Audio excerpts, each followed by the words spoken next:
into another state highway, and I live out that way.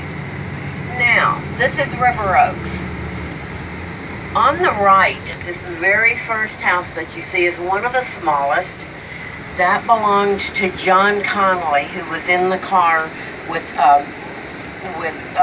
Kennedy when he was assassinated in Dallas in 1963.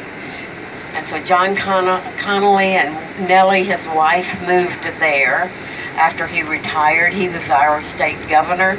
We thought we were going to have him for president for a while. And I loved Nellie Connally. I knew her. She was shorter than me and never slowed down. Now, let's just go slowly through here. And look, I'm not going to tell you who each one of these homes belongs to, because they keep changing. My father's old boss had one of the houses on the right down here, and they tore it down and built two more. So I know where they are. The White House here on the left did belong to Curtis. Curtis Hamill was the father. The son was Claude Hamill, and they were in the oil business. It now belongs to another man that's in the oil business. But Curtis Hamill, when I was 16, I knew him, and he was 91.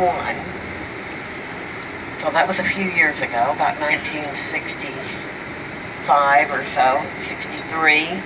And he was on Spindletop, which was the first oil well that blew in Texas. And the Hamill brothers moved down from the northeastern United States, and that's what brought the oil boom to Texas.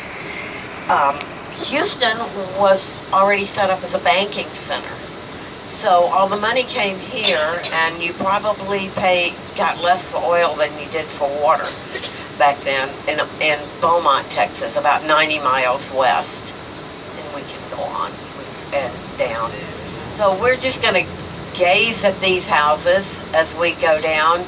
Now, we have an azalea garden tour through here every March, and the only azaleas that seem to be left are the ones over here on the right. I think maybe those are, yeah. But in March, it was absolutely beautiful, and to get them to bloom at the right time, they literally iced them down. This neighborhood was developed about in 1924, and the houses on it, and we're going to turn right at the stop sign. Yeah, Chevy Chase. These are, my father's boss lived on Chevy Chase over here. He was and he was a friend of Lyndon Johnson's.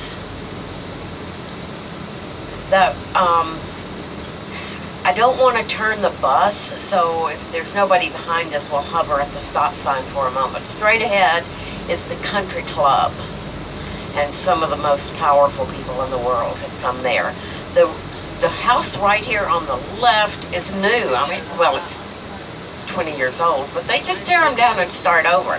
And the house that you cannot even see, and we can't get the bus turned, right over there on the left, belonged to Consecutive Oil Men, and it's just been rebought, but Princess Margaret has stayed there.